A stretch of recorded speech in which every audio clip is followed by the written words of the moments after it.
Po sa ating lahat, narito ang ating update kaugnay kay Bagyong Kabayan.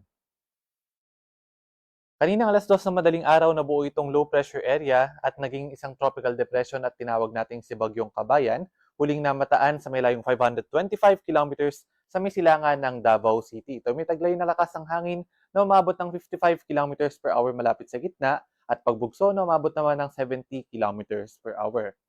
Sa kasalukuyan kumikilos ito pakanluran sa bilis sa 10 kilometers per hour at inaasahan natin na possible lumapit or maglandfall dito sa may bahagi ng Surigao del Sur mamayang gabi or bukas na madaling araw. Samantalang sa ngayon, mas lumakas pa itong northeast monsoon o yung hanging amihan na sa ngayon ay nakakaapekto na sa may bahagi ng northern at central Luzon.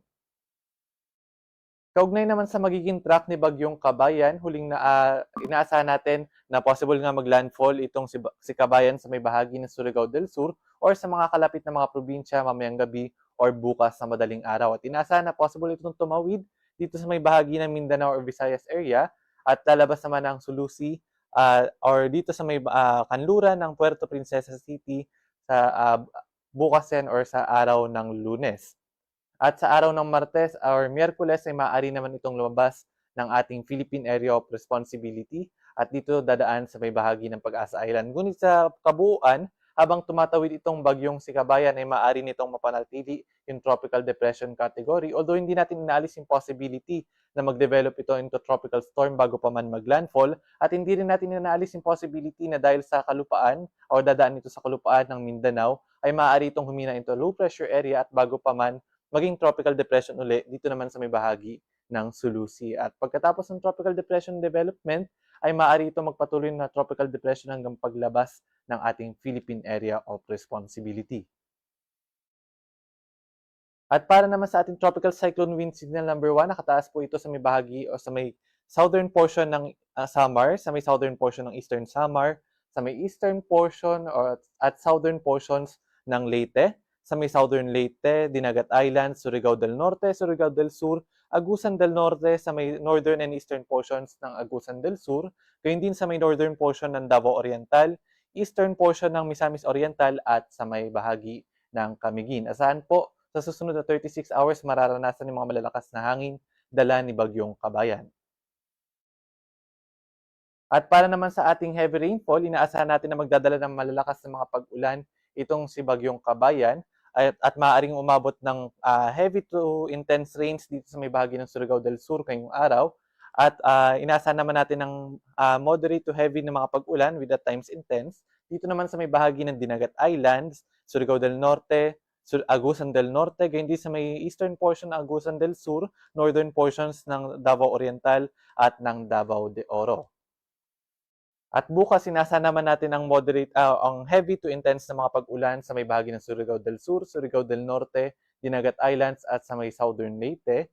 Gayun din, moderate to heavy with at times intense. Dito naman sa may southern portions ng eastern Samar at gayun din sa may eastern portion and southern portions ng Leyte, Bohol, Cebu, Negros Oriental, Siquijor, Camiguin at sa may Misamis Oriental.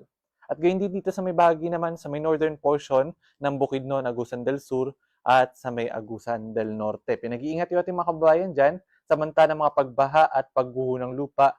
Lalong-lalo na inaasahan nga natin na magkakaroon ng mga malalakas na mga pag-ulan na dadalhin nitong si Bagyong Kabayan sa mga nabanggit natin mga lugar. Paghahanda po sa ating mga kababayan at pag-iingat sa mga banta ng pagbaha at pagguho ng lupa. At para naman sa mga malalakas na hangin na mararanasan dulot ni Bagyong Kabayan, inaasahan natin na ngayon hanggang bukas at dahil na rin sa pag-iral nitong northeast monsoon o yung hanging amihan sa may bahagi ng Luzon, naasahan din yung mga malalakas na hangin sa may Batanes, Bubuyan Islands, Ilocos Norte, Ilocos Sur, Aurora, Bataan, Bulacan, Rizal, Quezon, Lubang Islands, Marinduque, gayon din sa may Cuyo Islands, Bicol Region, Visayas, sa may northern and eastern portion ng mainland Cagayan, sa may eastern portions ng Isabela at Nueva Ecija at sa ilang bahagi pa ng Cordillera, gayon din sa may Zambales, Pampanga, Cavite at sa may Mindoro provinces. At para naman sa kalagayan ng panahon ngayong araw, inaasahan natin na dahil sa amihan, magkakaroon ng mga ulap na kalangitan at mga pag-ulan sa may bahagi ng Cagayan Valley, Apayao at sa may Kalinga. At sa nalalabing bahagi, dito naman sa may bahagi ng Quezon at Bicol Region, inaasahan natin na possible magkaroon o mabuo itong tinatawag natin na shear line. Ito po yung salubungan ng amihan at ng hangin na nagmumula sa karagatang Pasipiko. At dahil sa shear line, aasahan na maulap na kalangitan at kalat-kalat ng mga pag-ulan, pagkidlat at pagkulog sa may bahagi ng Quezon at Bicol region. Maaari din po makaranas ng mga malalakas na mga pag-ulan dyan, kaya pag-iingat din sa ating mga kababayan na nakatira sa may Quezon at sa may Bicol region. At sa nalalabing bahagi ng Luzon, mostly hanggang sa may bahagi ng Calabarzon, ay magkakaroon lamang na bagyang maulap hanggang sa maulap na kalangitan at may hinang pag-ulan o pag-ambon, dulot pa rin ng hanging amihan. At dito naman sa may Mimaropa, ay possible naman magkaroon ng mga isolated rain showers and thunderstorms.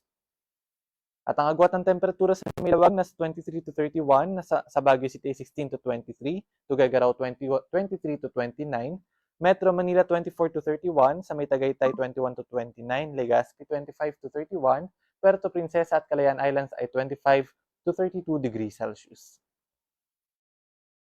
Dito naman sa bahagi ng Visayas at Mindanao, inaasahan nga natin dahil kay Bagyong Kabayan, magkakaroon ng mga malalakas na mga pag-ulan sa may Eastern Visayas, Caraga at sa may Davao region ngayong araw. Pinag-iingat uli yung ating mga kababayan dyan sa banta ng pagbaha at pagguho ng lupa.